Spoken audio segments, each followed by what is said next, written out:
handoff. Adrian up the middle, room to the 20, cuts to the left to the 25, and Adrian's loose. He splits the defense. 50, 40, 30. Goodbye, baby. Touchdown! We bleed purple and our bones are gold. Hear the horns coming out of our dome. Behold, we are Minnesota Vikings fans. We love when a player scores, we roar, ignite the stands. We bleed purple, and our bones are gold. We're the kings of the north, our slogan skull. Hey there, fellow podcast listeners. Welcome to the Purple People Podcast. My name is Kyle West. Adam Carlson got his roll on like Dante Culpepper. What's going on, Adam? Oh, not too much. We're back again with a special show. This is episode number 54 of the Purple People Podcast. And we are here celebrating our 1 year anniversary, 1 year podcast. Woohoo! 1 year. Episode 54 is entitled Christian PONDERosa. Ah. With us, we've got a special guest.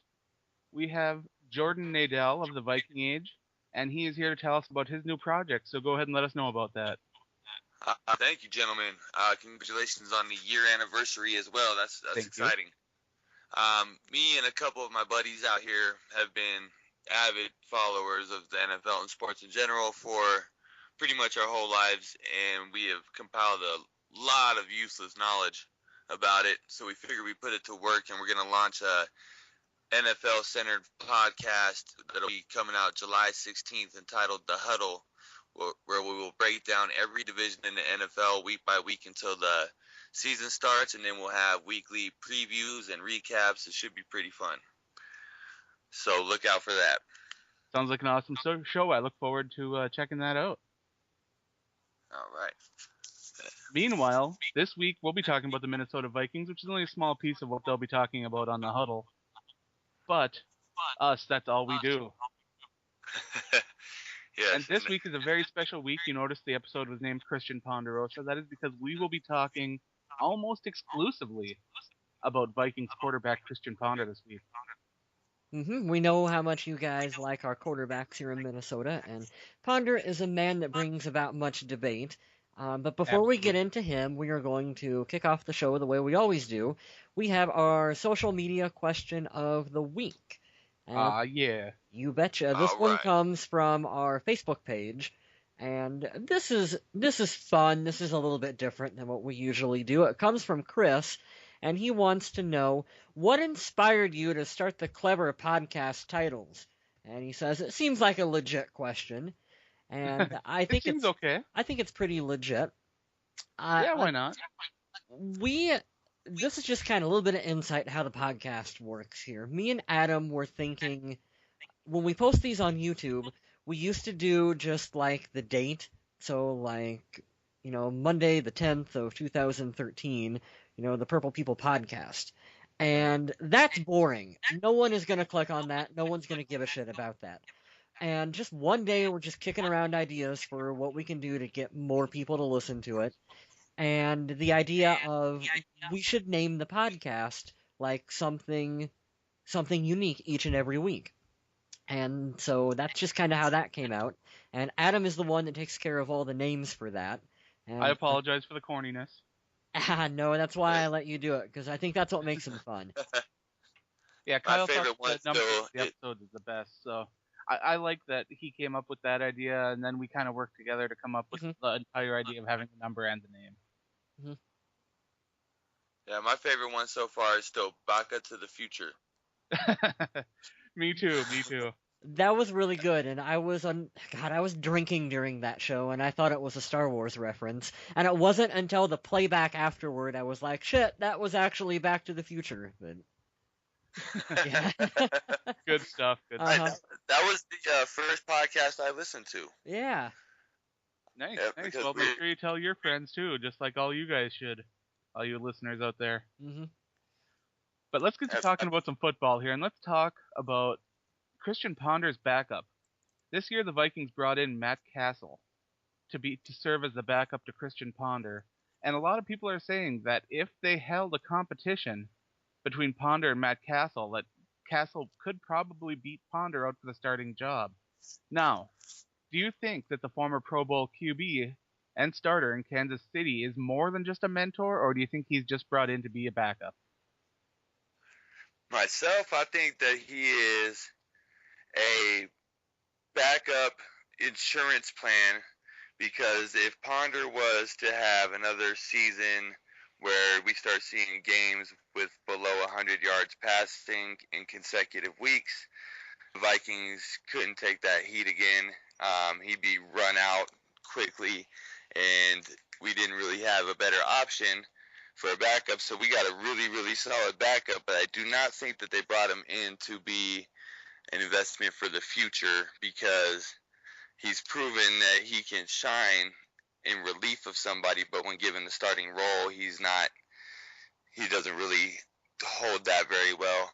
And also, I think that if they were going to look for someone long term, that will use Castle as a stopgap insurance plan and then go to the draft and build a quarterback through the draft, because it seems to be the Spielman philosophy. Mm-hmm. What do you think, Kyle?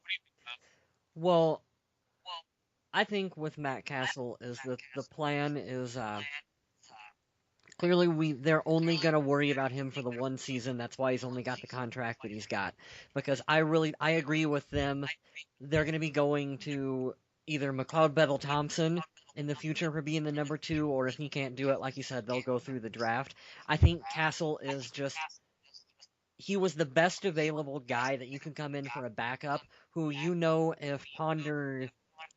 he can't finish a game and you got someone who can come in the fourth quarter, he can go out there and he can win a game if Ponder can't do it.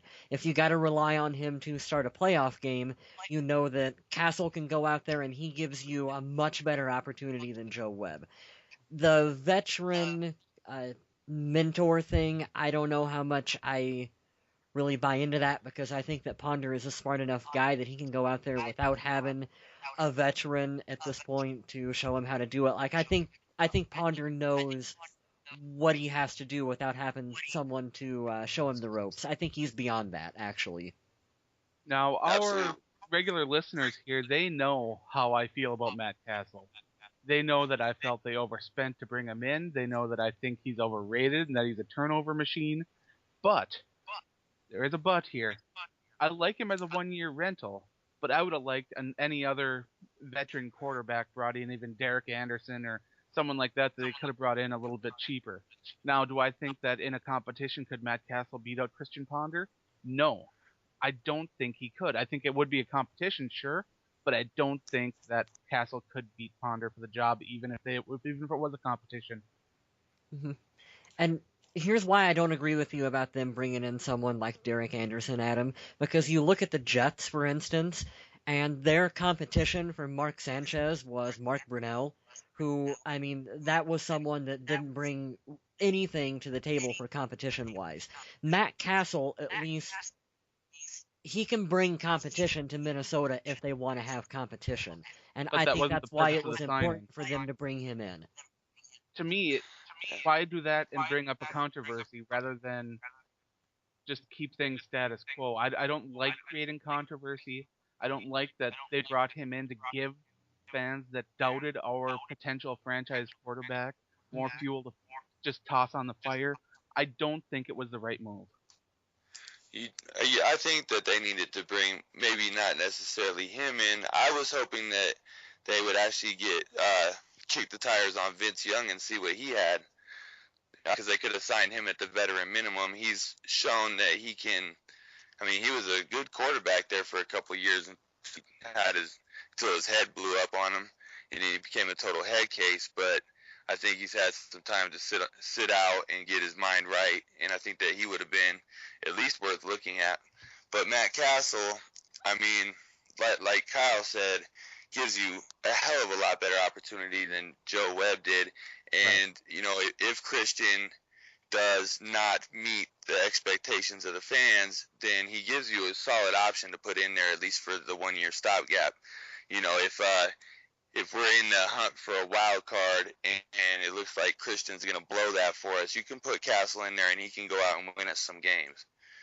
So I mean, now, he's we've been proven that talking about Matt Castle being a mentor for Christian Ponder, but recently we've had Jeff George in to work with Christian Ponder, and a lot of people have been really criticizing that move. What do you guys feel about that? Okay. Hey, you can go first, Kyle. Jordan. No, you go ahead. Okay. All right. I saw in some of the groups that me and Adam are in on Facebook, I just see the Ponder haters are using this as fuel, to continue to criticize Ponder. But if you look at the actual story, which people aren't doing, he wasn't brought in to mentor Ponder. He was brought in kind of as an intern to see if coding would be something that he would want to get into. It wasn't anything to do with Ponder development so much as it would be as his development as a coach. And he's been trying to do this with other teams for a few years now. Mm-hmm. So, I mean, he wanted to do it, I think it was with the Redskins, and they just wouldn't let him. Well, Frazier and his staff have decided to let him come observe, see how the operations work, and, see if it's something that he might be interested in. So I don't think it has anything to do with the development of Ponder or anything like that. I think it's just to give him a shot to see how he feels about it. Which I think is pretty cool. I'm a fan of the Vikings bringing back former players in whatever capacity because it's a good thing to remember the past and remember the players that have came beforehand. And Jeff George was only here for what? That one season in '99, right? Yeah. I'm not sure. Yeah, but I mean, it's still... It was just the one season. Mm-hmm. It's still cool to let him come back and do whatever. The thing about him being a mentor, I don't know, even though I agree with Jordan. I don't know how much you actually want to read into it. Like, I don't think if the Vikings were serious about getting a former quarterback who's going to come in and is going to be a mentor to Christian Ponder, I don't know why it'd be Jeff George. Like, seriously, I don't know why it would be him. Well, but, if you take a step back and you think, now, who did they bring in to have Christian Ponder learn from right away? Donovan McNabb. Did that make sense? No. Well, I mean, but Donovan McNabb was still in his career. He had been slipping off a little bit and had been recently benched and then went to the Redskins and then to us. But I mean, his Pro Bowl memories and all those great plays that he made were still fresh in our mind, and he hadn't retired yet either. Mm-hmm. So we thought he might actually be a good option to start for us too. And have Christian sit behind him. Have a lot of luck in that mentoring circle yet. And who's not to say that Jeff George couldn't bring something to the table for Ponder and say, hey, this is something I had success with because Jeff George did seem to have some success in completing longer passes. Mm-hmm. And a lot of people criticize Christian Ponder for his ability to throw an accurate deep pass. So even if Jeff George was there to help out Ponder a little bit, why couldn't he? Yeah. Well, I hear you. The main thing that Jeff George had to offer in his NFL career was that arm strength to his. Man, he could bomb it, but you can't teach that. So one heck of a cannon on that guy. Yeah. I think Jeff George just wants to get back out on the field to play. That's my. You guys remember? Shoot, it was just back in 2010. Jeff George was lobbying, like, if Brett Favre doesn't come back, like, I'll come back with the Vikings and play for him. So maybe this is like Jeff George trying to get his foot in the door. So Ponder haters, if it don't work out for him, maybe they can call Jeff George out of retirement and he can come sling it around. Yeah, maybe they just found him walking around outside Winter Park in the rain and told him to come inside. And media made a big deal about it. Yeah. Now, you guys have been talking about Ponder haters, but we know that there's absolutely one guy that has just been raving about Christian Ponder lately, and that is new wide receiver Greg Jennings. Now, do you have the quote, Kyle, or do you want me to read it? You can go ahead and read it, because I don't have it wrote down. All right, this is kind of long, so stick with me, guys. But these are the words that Greg Jennings used when talking about Christian Ponder and his time with the Packers, and it's a little lengthy, but here it is. He wrote, I move on. There's no love lost, it's a business. Obviously, it's one of those situations where I'm going to enjoy playing them. At the same time, I don't have them on my to-do list. Like, oh man, I can't wait to get to that game. Now, he was talking about comparing quarterbacks, and he said, when you talk about comparing quarterbacks, it's hard to compare guys. I'll take Brett, talking about Brett Favre. He did it for so long. I got in there in a period where Brett was already there. Then the guy they have now, he sat behind Brett, and he learned so much. Christian didn't have that opportunity. He had to jump in. The way you compare them has to be a little different. The guy they have now was a veteran rookie.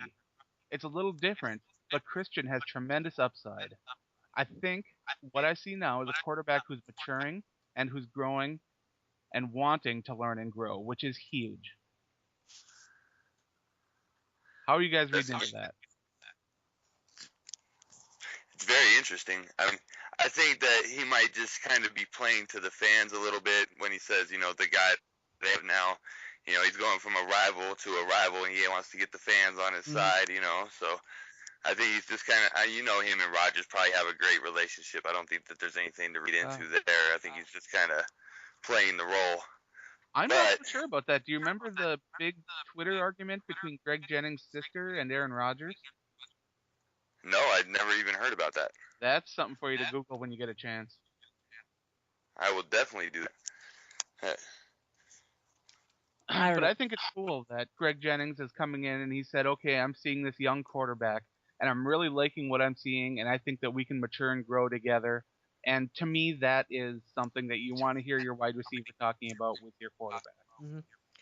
His views on Ponder, I think he's being, serious with. The other stuff about him not naming Aaron Rodgers by name and, shall not be named. Yeah. I think that is more, Jennings is a veteran. He's been around the league a number of years. He knows fan service. He knows the rivalry between Green Bay and Minnesota. And he's understanding that he's got to kind of play to the Vikings fans because they're his new team. And he's hopefully going to be here for a number of years. So he's trying to say the right things to get us to like him. And he's doing his job. He's not going to win me over by saying things. He'll win me over by catching football, scoring touchdowns, and helping the team win. Oh, totally. Yeah. The dude is really, really likable. I think he's just an awesome character guy. He was one of the few people that even in Green Bay I admired when he played there. I liked definitely a high character his guy. Press conferences, his commercials. Yeah, absolutely. And he shows love. As you know, he's from Kalamazoo, Michigan. He's always showing love for them. And when he signed with us, he also mentioned that he really liked what he saw in Ponder. He said, as a receiver, I'm trained to see things that a lot of laymen's aren't in a quarterback. And this kid has all the tools and the intelligence. He's a young quarterback. He said that he gets a lot of unfair criticism, and I also tend to agree. Look at quarterbacks like Jake Locker that are out there, the young quarterbacks that Sam Bradford's been given all the opportunities in the world, and people don't just criticize them right away, but for some reason Ponder doesn't get that same learning curve. I don't really understand it. And Greg Jennings, he sees it too, and I see in Ponder, which is, the guy's got mobility that nobody ever talks about. True. He can sling it all right. He doesn't have a cannon for an arm, but he can sling it all right. So I think Jennings just sees all these things, and he wanted to come to the Vikings so that he could help Ponder get better. I think that was one of his goals. Right, and I bet you that another reason why he wanted to come to Minnesota is so he could be more of a focused guy, because that Green Bay offense, that ball got spread around so much. Here in Minnesota, he will be the number one. And he's also smart enough to know that with Adrian Peterson on the team, that's who other defenses are going to defend. So it should open him up to some good coverage that if he's got skills left, which we got our fingers crossed that he does for a number of years, he should be able to exploit that and take advantage of it. Absolutely. Yeah. And even if he doesn't have all the same physical abilities that he did 5 years ago, he's a crafty veteran. He's going to know how to exploit it. He'll be able to get some balls to him. Mm-hmm. So, And I know I'm kind of getting a little bit off topic here, but just think about, I mean, where a defense is going to go, because they're going to have to put 8 in the box to defend against Adrian. Right. And you're going to have Rudolph out there in the flat. You're going to have Jennings on the outside.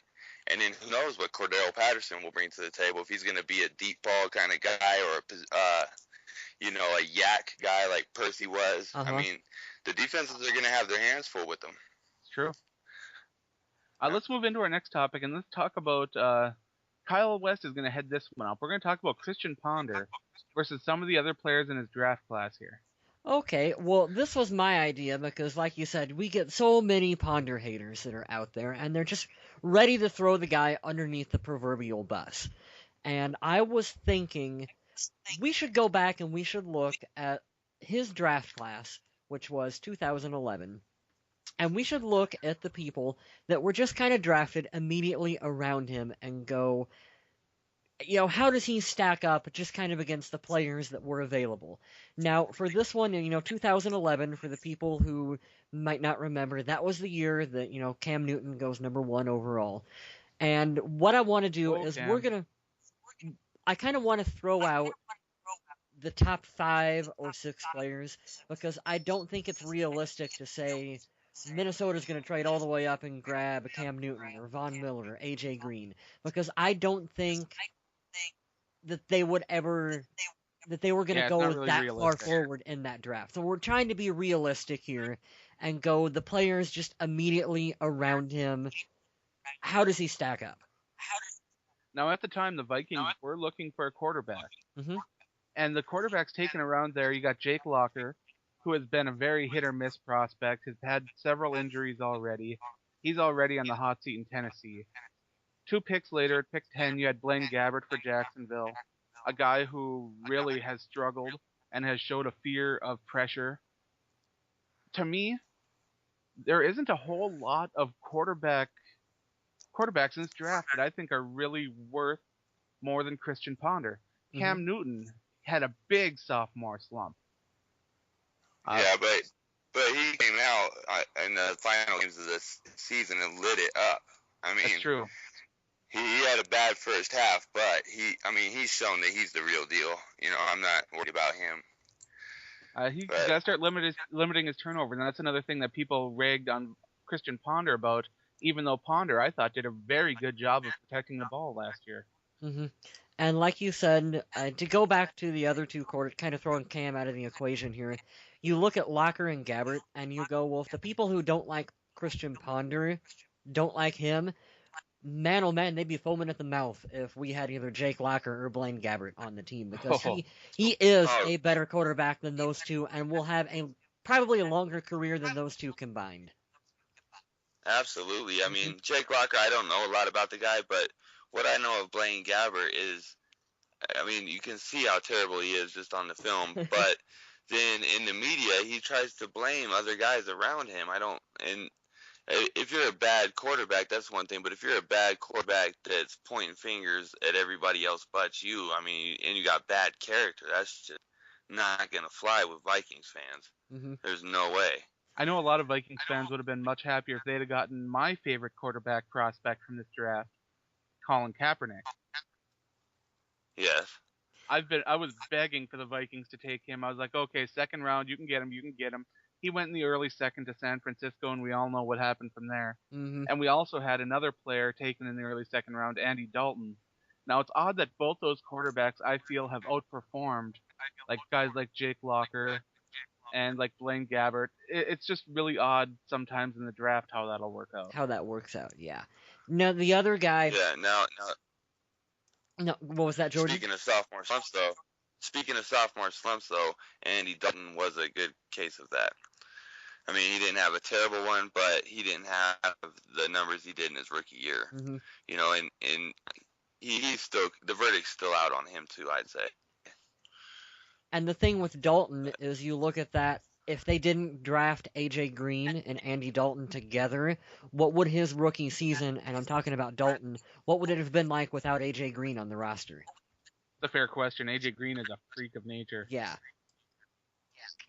Prince Amukamara is another interesting name that I want to talk about, because I know a lot of Vikings fans felt that if we weren't going to go quarterback early, that we were going to go for a corner and help our secondary out. And I know Prince Amukamara was a name that was thrown around quite a bit for the Minnesota Vikings. And you look back and you go, between the two players, who would you rather have on the roster? Amukamara's been hurt quite a bit, and he hasn't been that big of a factor for the Giants when he's been on the field. So what do you guys think of that one? I gotta admit, I was lobbying for Prince because Minneapolis Prince, it's a great fit. Mm-hmm. I mean, the name itself just says, hey, this guy should be wearing purple. That's amazing. But I wasn't sold on him. I mean, he didn't have enough college standout plays. I mean, the final year he had in college was pretty good, and his draft stock went up to him. But I was kind of surprised by the Ponder pick, to be honest with you. But I wasn't expecting him to take Prince. I was expecting as far as what he's done on like Corey Legit or Anthony Costanzo, something like that. Maybe Phil Taylor. I don't know. Yeah. And but wouldn't it have been something though if we would have ended up taking Nick Fairley, because that was right when we started questioning Kevin Williams, how much longer he would be around. Mm-hmm. So Nick Fairley was I thought they might go that direction, but obviously they didn't. I'm kind of glad they didn't, because to me Nick Fairley is, although he's still a big name, I don't think he produces up to the level that people think he does. To me, he's still an overrated player. Yeah, and everybody's remembering him from Bama. Yeah. True. All right, So if anybody else has anything to talk about there, do you? I guess my final, closing thought on this one is, with Ponder being the number 12 overall pick, and just kind of doing the quick comparison that we did for the other people that were taken kind of around there, was that the correct decision for the Minnesota Vikings to do, just based on kind of who was available and the needs for the team? At the time, I was surprised. But looking back on it, it makes total sense, and I think that they did get decent value where they did pick him. So, yeah, I can't complain too much. Yeah, I mean, I'm in the same boat. I thought they would go back looking for, and they did. I thought they would go back looking for a veteran, and that maybe we weren't even going to draft a quarterback, because this is before I knew about Rick Spielman's philosophy on the last couple of years he's really shown it about just building through the draft. I thought that we were going to stick to the formula that we have for years and years and years and years. Mm-hmm. All right, let's move on to our last topic now, and we will start with Kyle West on this one. And we're going to do a short thing. Here, we're going to say whether or not we think Christian Ponder will succeed and why. Yeah, I think he'll succeed because he's got the MVP running back 28 behind him, and anytime you got him on the roster, that bodes well for Ponder. And they are doing good to add pieces around him. He's got a good line, and he's getting good receivers and tight ends out there as well too. So yeah, I think he'll succeed for the Vikings. All right, go ahead, Jordan. Yeah. Okay, I think he's going to succeed. Just, I think that, like I mentioned earlier, he's getting put through the grinder kind of unfairly. I mean, he's had some bad games, but he showed flashes of brilliance. So, all I got to really point to is the final game of the season last year against Green Bay. And if that can become consistent, I think we got a good Pro Bowl caliber quarterback on our team. And with the additions that they've made, there's no one else that he can point to now. It's all going to be on him because we have the good receiving core, we have the running game, and we have one of the best O-lines in the NFL. All right. I think that Christian Ponder will succeed, but I don't think that it's going to be in the way that a lot of people think. He's not going to be that quarterback that's flinging the ball for 350 yards. You'll see, maybe 180 to 200 sometimes, but he will do enough to win games. He will make some plays to get touchdowns. He's got that offensive line returning. He's got better wide receivers to work with. He's got Peterson in the backfield. He's got another year of experience. He's working with some people. He's got Kyle Rudolph's confidence going through the roof. And if that guy can start catching balls in the middle of the field as well as the end zone, he could do a lot of damage. So this is a guy here that's got a lot going for him, and he's maturing into a guy that I think could become really a superstar in Minnesota. Yeah. And that'll do it for our talk about Christian Ponder this week. Now we will move on to the quick hits. And let's start with the first quick hit, and that is about the battle at nose tackle between Latroy Guion and Fred Evans. Big old Fred Evans. I'm a Fred Evans supporter. I like the guy. When he's got out there on the field in limited fashion, he's been able to step up and make some big plays. In perspective, here are big plays for the team, and I think he's got what it takes to win out that battle. I agree fully. I think I want to keep Latroy Guion on the team, and he does great on special teams. I'd like to see him over there, but I think Fred Evans is the best bet at tackle. Yeah. They got a nice rotation going on there, and right now with them plugging in Everson Griffin on pass rushing downs alongside Kevin Williams, they got a pretty nice defensive line going there. Yeah, Everson Griffin is one of my favorite players on the team. He's so versatile. All right, let's move on to number 2, and let's talk about Sullivan Playground that opened on Wednesday. Now, the University of Minnesota's Amplatz Children's Hospital announced they were building a $200,000 playground for the children that were there. John Sullivan contributed $150,000 of the funds for that. Chad Greenway contributed $25,000, and the Vikings Children's Fund contributed the remaining $25,000. Yeah, this is what our players do, folks. They do really good community work that it's kind of surprising to me a little bit that you don't hear a lot of from like the NFL Network about the stuff that our players do. They would rather focus on the more negative aspects that other players do on other teams instead of focusing more on some of the positive stuff that we do here in Minnesota. And I like that from our team. I really do. Yeah, absolutely. And for the NFL Network to talk about what the Viking players are doing, they'd actually have to talk about the Vikings. So which they don't. Don't hold your breath. Yeah, they don't want to do that. All right, the number 3 quick hit is that the coaching staff for Minnesota announced that there will be competition for the starting guard jobs and that they will not just be continued over from last year. Rightfully so. That's the way it should be. That was the weak spot on our O-line, and I think it's good to have open competition like that. Absolutely. I mean, any player that's on the team, I think, should go into training camp with the mentality that their job isn't safe. That's why it kind of bothers me that they're naming starters already, giving Cordero Patterson the starting punt return job and stuff like that. If you want to read more about the competition for the starting guard jobs, head on over to the Viking Age, and you will see an article there by some guy that really knows his stuff. Would it be Adam Carlson? Ooh, Jordan Nadel? It is. It's Adam Carlson. Wow. The fourth quick hit is that Jacob Lacey had surgery to repair a dislocated thumb on Wednesday. It's unclear how long Lacey will be sidelined, but we'll be surprised if the corner wasn't ready for camp. Right now, Lacey is serving as the second-string slot corner behind Josh Robinson. Mm-hmm. Wish I had more input on that one, but I honestly really don't. I wish him the best of luck. Yeah, me too. Absolutely. I hope he heals quickly and that it's stronger than ever. Number 5 quick hit, Joe Webb. I know that we can't get through a show without talking about this guy. He's literally our version of Tim Tebow. Joe Webb has been working on punt returns at practice, and he could be the Vikings punt returner. No, he won't.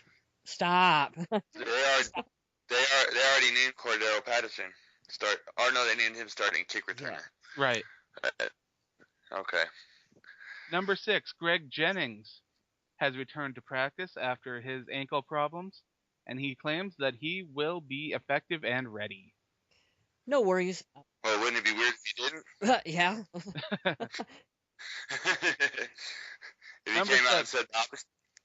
Travis Bond is getting looks at swing tackle. Now, when he was drafted, he was listed as a guard everywhere, but Travis Bond is a huge man, and I think that he could probably be one of those guys that could develop into an effective swing tackle. We'll see. His footwork is one of the big knocks coming out of him. And you can be a great big huge guy with horrible footwork and you can still get pushed over. So he's got to get the fundamentals down at the position if he wants to do it. But that's what OTAs and training camp are for, folks. Absolutely. And it's not like he'd be starting. It would be a swing rotation kind of thing. He could be eased in. It's a really cool thing for him. I think he's going to be a practice squad guy myself. He could very well. Yeah. But, again, I wish him the best of luck. I think Number 8 on the quick hits. If you are in the Minneapolis area on June 15th, swing into Uncommon Sports Cards and say hi to Vikings fullback Jerome Felton. He'll be there signing autographs. Oh, sweet. Yeah. Number 9. Vikings trainer Eric Sugarman is up for an Excellence in Aquatics Award for Adrian Peterson's rehab. If you go to our Facebook page, you can vote for Eric Sugarman and his team to receive the award. They do. And that's on the podcast Facebook? Yep, I have it posted on our podcast page on Facebook. And there should be a link to it on Twitter, too. Sweet. I'll hit it up. Because the magic that they performed with Adrian Peterson is just unbelievable. Yeah, our training staff does a really good job from everything that I've heard from like our head coaches and whatnot. So, mad props to those guys. Number 10, Devin Aromashodu finally got picked up. He is a Chicago Bear once again. And you can hear the crickets chirping on that one. Who? I liked Aromashodu. I really did. I thought that he was one of those guys that was good but not great, and I mean I'm gonna miss him, but not a lot. You're gonna miss Devin Aromashodu? I am. Adam. I won't even notice. I took the time to learn his name. I'm gonna miss him. Number 11, the Bills released former Vikings quarterback Tavares Jackson. The Jets should sign him. Really? They have no reason not to. Yeah, they should. Or Jacksonville. Yeah, Jacksonville for sure should sign him. Now, this last hit, I think Kyle West hasn't even heard about, so I think this one might get to him a little bit. Adrian Peterson will be on the cover of Madden 25 for the Xbox One and the PS4. Oh, awesome. Is he really? Yes. Nice. Yes, absolutely. I thought Barry Sanders was on the cover. Barry Sanders will be on the cover of every other version, but Adrian Peterson gets those. Oh, nice. Now I gotta go buy a PS4 just for that copy of Madden. I wonder how they worked that out. I don't know. I have no idea. But yep, Xbox One available in November. Make sure you get you should get a PS4. It's $100 cheaper. I'm going with the PS4 myself. Yeah, 2-1, Adam. And that'll do it for this episode of the Purple People Podcast. I'd like to thank everyone for listening. And I'd like to thank our guest, Jordan Nadel, for being with us. Remember to check out the Huddle. And when does that start again? It's the first episode will be July 16th. We'll be breaking down the AFC West and then every other division in the NFL up until the start of the season. And where can people go to listen to this? Don't know yet. but I will have it. I will have it promoted everywhere. We'll make sure to have a link to it on our podcast page so that you guys can check it out when you're interested. Sweet. I appreciate it, fellas. Oh, no problem. Thank you for being with us. And on behalf of Kyle West and myself, on our 1-year anniversary of the Purple People Podcast, I'd like to remind everyone to stay classy, Minnesota. Skull.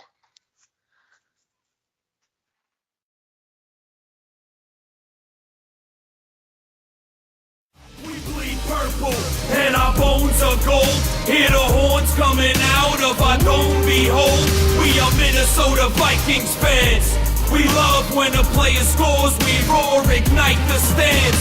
We bleed purple, and our bones are gold. We're the kings of the north, our slogan skull. No Packer, no bear, no lion can beat us. We will punish anyone if they try to defeat us. He's the MVP, appreciated greatly. Running all day, 2K, that's AP.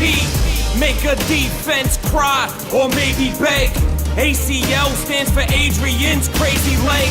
He's the heart of the team. 28 holding up that Lombardi is a part of the dream. We will never give up. We find the faith to move past 09 and 98.